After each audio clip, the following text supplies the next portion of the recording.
Começa agora um programa que traz tudo sobre o livro mais lido em todos os tempos. Apresentamos O Som do Livro.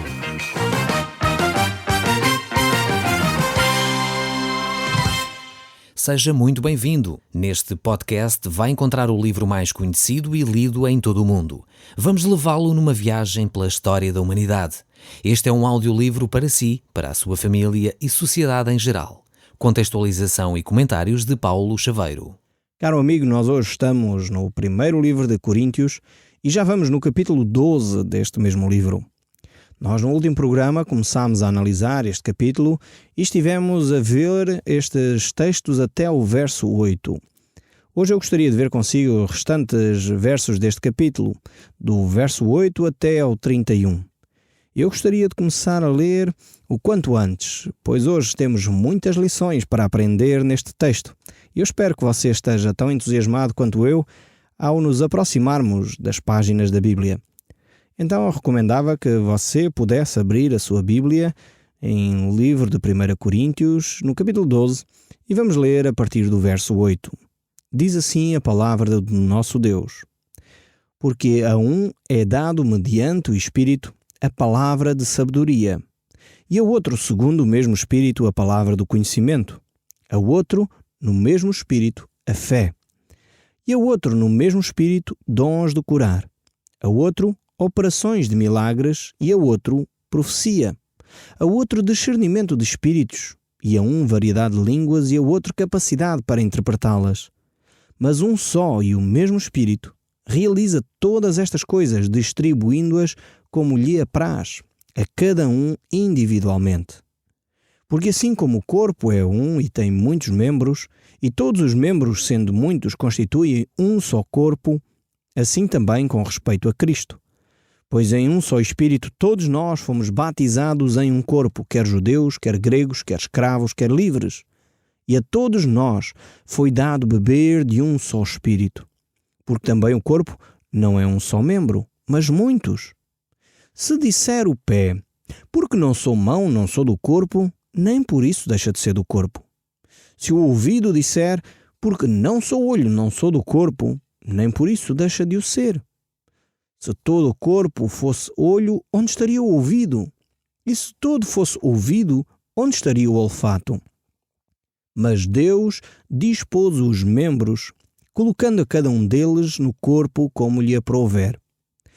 Se todos, porém, fossem um só membro, onde estaria o corpo? O certo é que há muitos membros, mas um só corpo. Não podem os olhos dizer à mão, não precisamos de ti, nem ainda a cabeça aos pés, não preciso de vós. Pelo contrário, os membros do corpo que parecem ser mais fracos são necessários, e os que nos parecem menos dignos no corpo, a estes damos muito mais honra. Também os que em nós não são decorosos, revestimos de especial honra. Mas os nossos membros nobres não têm necessidade disso. Contudo, Deus coordenou o corpo, concedendo muito mais honra àquilo que menos tinha, para que não haja divisão no corpo, pelo contrário, cooperem os membros com igual cuidado em favor uns dos outros, de maneira que se um membro sofre, todos sofrem com ele. E se um deles é honrado, com ele todos se regozijam. Ora, vós sois o corpo de Cristo e individualmente membros desse corpo. A uns estabeleceu Deus na igreja, primeiramente apóstolos, em segundo lugar profetas, em terceiro lugar mestres, depois operadores de milagres, dons de curar, socorro, governo, variedade de línguas. Porventura são todos apóstolos? Ou são todos profetas? Por acaso são todos mestres? Ou operadores de milagres? Têm todos o dom de curar? Falam todos em outras línguas? Interpretam-nas todos? Entretanto, procurai com zelo os melhores dons. E eu passo a mostrar ainda um caminho de sobremodo excelente. Até aqui a palavra do nosso Deus. Este texto é extremamente rico e ele fala acerca de um assunto muito importante para a vida das comunidades. Está a falar acerca dos dons espirituais. Aqui é muito interessante notarmos que a variedade de dons concedidos aos cristãos não deveria prejudicar a unidade, Antes, pelo contrário, deveria fazer com que os crentes tivessem uma interdependência tal que se unissem como o corpo físico que nós temos o faz. Ou seja, esta imagem que o apóstolo Paulo traz à nossa reflexão neste momento tem realmente uma imagem muito preciosa. Ela fala acerca do nosso próprio corpo. Ninguém que tem uma dor numa mão, num pé, enfim, no fígado ou aqui ou ali, vai desprezar esse membro. Ou seja, quando os membros estão a sofrer, todo o corpo sofre. E esta é a imagem que o apóstolo Paulo quer trazer para a igreja de Corinto. Estes dons que eram dados à igreja tinham um propósito muito concreto, que era levar esta igreja a crescer. E então Paulo queria realmente que a igreja tivesse consciência que ela só pode crescer quando há uma interdependência dos membros uns para com os outros. Assim ele fala como o corpo é um e tem muitos membros, e todos os membros, sendo muitos, constituem um só corpo, assim também com respeito a Cristo. Ele não poderia realmente fazer outra declaração mais categórica do que esta. Era fundamental que a igreja estivesse unida num só propósito, num só objetivo. Nós sabemos perfeitamente quando o corpo começa a ficar descoordenado, isso tem, enfim, que ser tratado. É uma doença que é necessária ser tratada. Se um braço não corresponde àquilo que o cérebro ordena, se uma perna não faz exatamente aquilo que o cérebro ordenou, significa que há uma disfunção qualquer nesse corpo e que necessita de tratamento.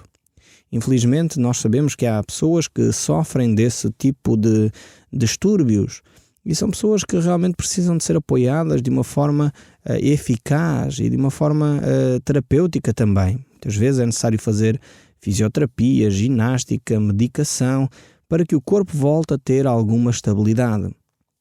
E isto era também consoante à igreja. Os membros não podem ser realmente individualistas. Os membros numa comunidade cristã devem poder cooperar uns com os outros. E é por isso mesmo que o apóstolo nos exorta, nos lembra que apesar de haver uma variedade enorme de dons, todos nós temos um só Espírito. Fomos batizados num só Espírito. Quer sejam judeus, quer sejam gregos, quer sejam escravos, quer sejam livres, todos nós recebemos os dons espirituais através do mesmo Espírito. Foi o próprio Deus que deu à igreja, deu a cada um de nós os dons espirituais. E Ele deu conforme bem entendeu, conforme lhe apraz. Ou seja, Deus colocou os dons espirituais à disposição da igreja e os cristãos não devem ter, por causa disso, motivos de orgulho. Ou seja, eu não me posso orgulhar por ser ou pastor, ou profeta, ou isto, ou aquilo, por causa do dom que tenho. Se me foi atribuído, se me foi dado, não há mérito em mim. Então esta compreensão acerca dos dons espirituais certamente poderia trazer bem-estar e estabilidade à igreja cristã. Infelizmente, quando acontece competição, quando acontece pessoas começarem a comparar dentro das comunidades, realmente isso traz normalmente dificuldades, traz desentendimentos, traz muitas vezes confusão que não provém de Deus. Há por vezes cristãos que até começam e fazem muitas coisas, querem servir aqui e ali, ajudar nesta área ou naquela área, mas depois vêm e começam a lamentar-se, dizendo: mas eu fiz tanto e os outros não fizeram, mas eu trabalhei tanto e os outros não trabalharam, eu dei tanto de mim e os outros não dão. Isto realmente não é adequado. Nós, como seres humanos, que entendemos que recebemos os dons da parte de Deus, é com Deus que nós devemos resolver essas situações e perguntar a Deus qual é a minha função no corpo. Infelizmente, muitas vezes as pessoas querem utilizar os seus dons para se apresentarem, para se mostrarem, para que os outros possam notar quem eles são. E quando isso é assim, realmente isso não traz felicidade a quem trabalha dessa maneira. É por isso que Jesus Cristo diz que nós devemos ter a atitude de um servo. Devemos trabalhar percebendo que é um serviço que estamos a prestar a Deus e ao próximo. Por isso mesmo, Jesus Cristo, na noite em que foi traído, ele tomou uma bacia, cingiu-se e foi lavar os pés aos seus discípulos. Essa atitude de Jesus manifestava realmente a sua humildade, manifestava que cada um de nós deveria fazer ao próximo de igual forma. E Jesus Cristo disse exatamente isso. Vocês me têm como mestre, no entanto eu faço o trabalho de servo, e isto é para que seja para vosso exemplo. Então Jesus Cristo deixou-nos esse exemplo dele servir de uma forma simples, de o trabalho de um escravo, para que nós pudéssemos fazer o mesmo uns aos outros. Então a humildade deve ser a marca daqueles que servem a Deus. Paulo então tenta corrigir esta atitude orgulhosa na igreja em Corinto, mostrando então aqui este exemplo do corpo. Realmente era importante que as pessoas entendessem que num corpo que funciona minimamente bem, não há discussão entre o pé e a mão, não há discussão entre os rins e os pulmões, ou entre outro órgão qualquer, no sentido de dizer, eu quero fazer o teu trabalho, não gosto de fazer o meu, mas eu sou melhor do que tu. No corpo humano isto não funciona. A mão direita não discute com a mão esquerda, assim como a mão não discute com o pé e vice-versa. E é importante que nós entendamos isto.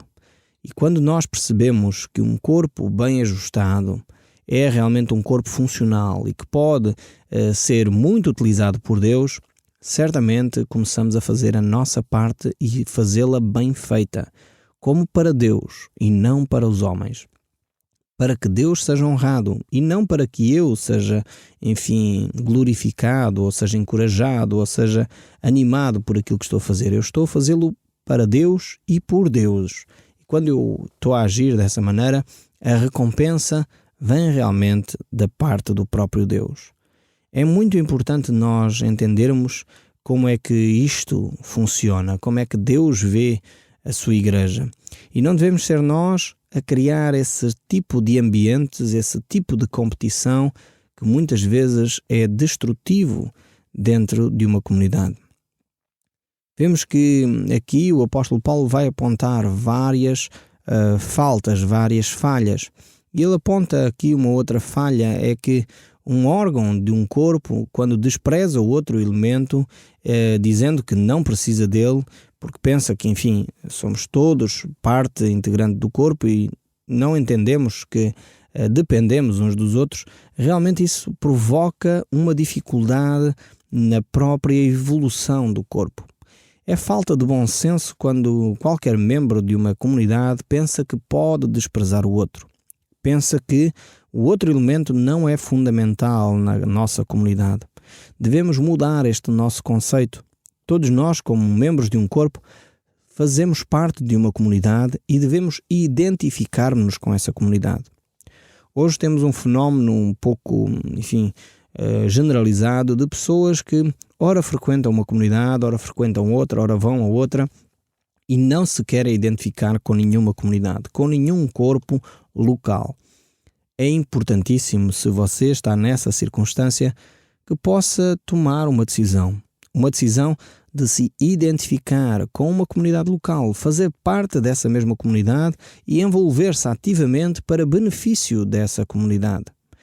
Muitas vezes nós temos um pensamento errado de que ir à igreja é uma atitude passiva, ou seja, nós vamos até aquele espaço, ali cantamos uns cânticos, se for o hábito na sua comunidade, e depois então ouvimos uma homilia, ouvimos uma palestra, ouvimos alguém a falar acerca da palavra de Deus e depois então saímos e voltamos para a nossa casa. Muitas vezes este é o conceito de igreja que nós temos. Aqui, de acordo com este texto bíblico, vemos que não é só por aí que a igreja deve funcionar. Cada um de nós que vai e encontra-se num espaço determinado, devemos ter a atitude de servir os outros. Não uma atitude de ser servido, não uma atitude de consumismo, mas uma atitude de dar. Por isso mesmo Jesus disse, melhor é dar do que receber.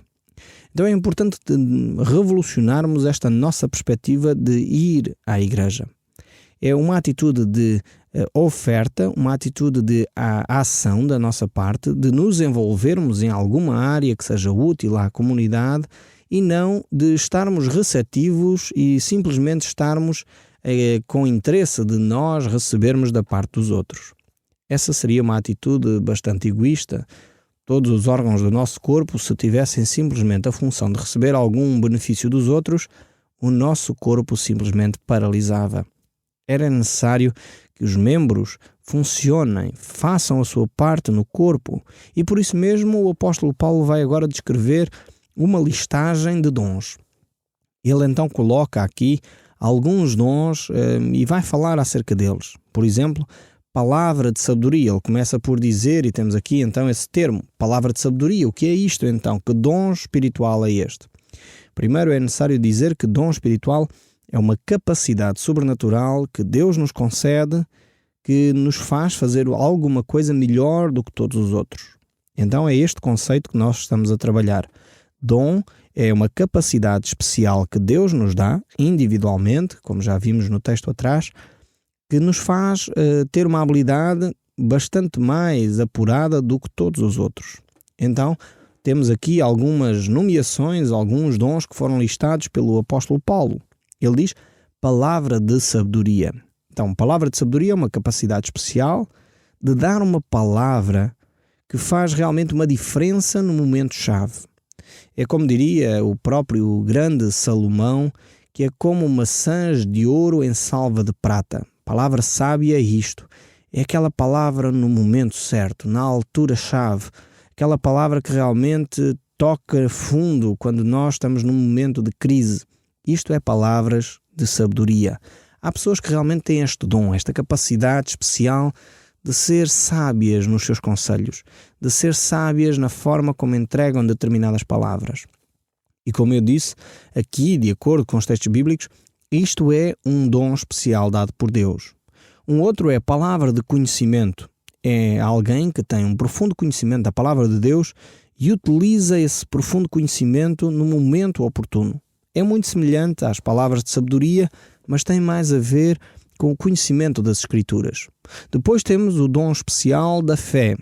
Alguns destes dons, todos nós como crentes devemos ter, atenção, não é? Todos nós deveríamos ser sábios nas nossas palavras, todos nós deveríamos ter conhecimento, todos nós deveríamos ter fé, mas são dons que ao mesmo tempo se sobressaem. Apesar de todos nós termos, são dons que se sobressaem em relação à média. Então, o dom da fé é a capacidade de crer nas promessas de Deus para além daquilo que é comum.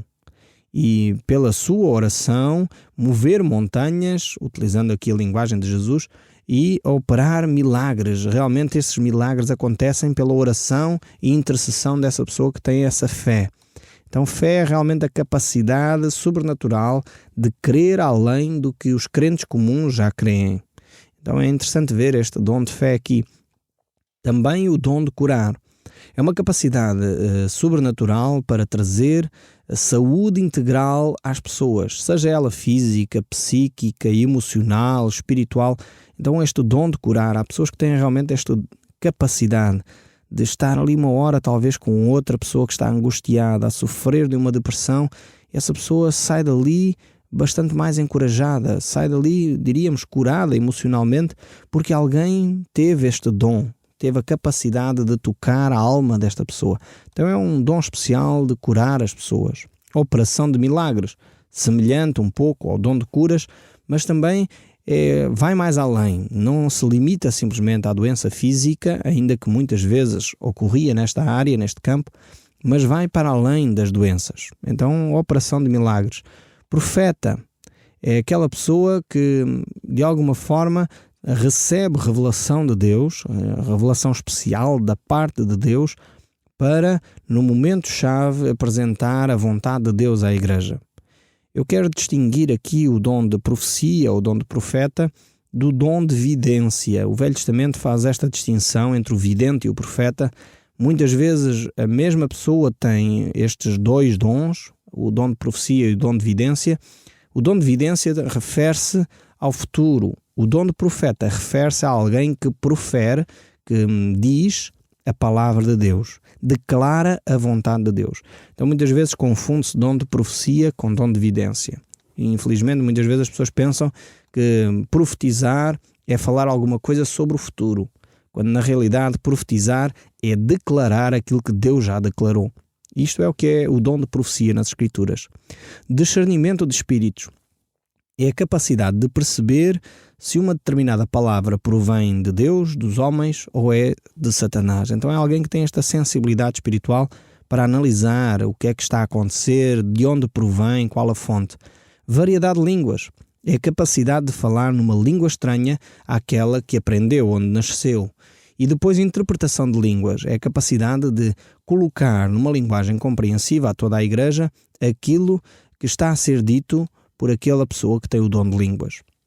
Então aqui o apóstolo Paulo vai fazer esta listagem de dons, no entanto ele mais à frente volta a falar disto, acrescentando alguns outros dons e mais uma vez coloca o dom de línguas no final desta lista. Porquê? Eu creio que a razão principal é que na igreja em Corinto havia um problema sobre este assunto.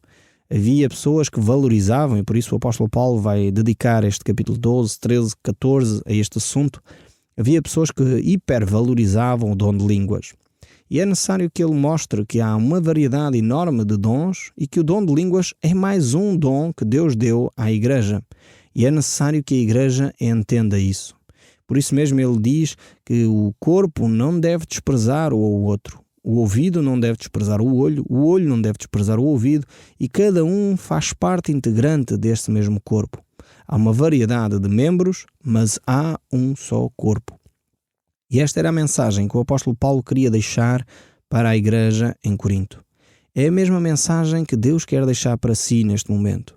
Talvez você vive numa comunidade que se calhar não tem este problema com os dons espirituais, mas talvez tenha um outro tipo de problemas, onde há divisão, onde há dissensão, há discórdia, há facções dentro da igreja. Deus não deseja isso nem para si, nem para a sua comunidade. A palavra de Deus nos mostra que nós devemos trabalhar para a unidade da igreja, porque é através desse trabalho árduo que Deus é glorificado. Então, com o seu dom especial que Deus lhe deu, desenvolva realmente esse dom no seio da igreja, para que a igreja seja mais unida e cresça para a glória de Deus. Este é o meu desejo sincero para si e para a sua comunidade. Que Deus o abençoe ricamente e até ao próximo programa. E continuo com o som deste livro. O Som do Livro, uma produção da Rádio Transmundial de Portugal.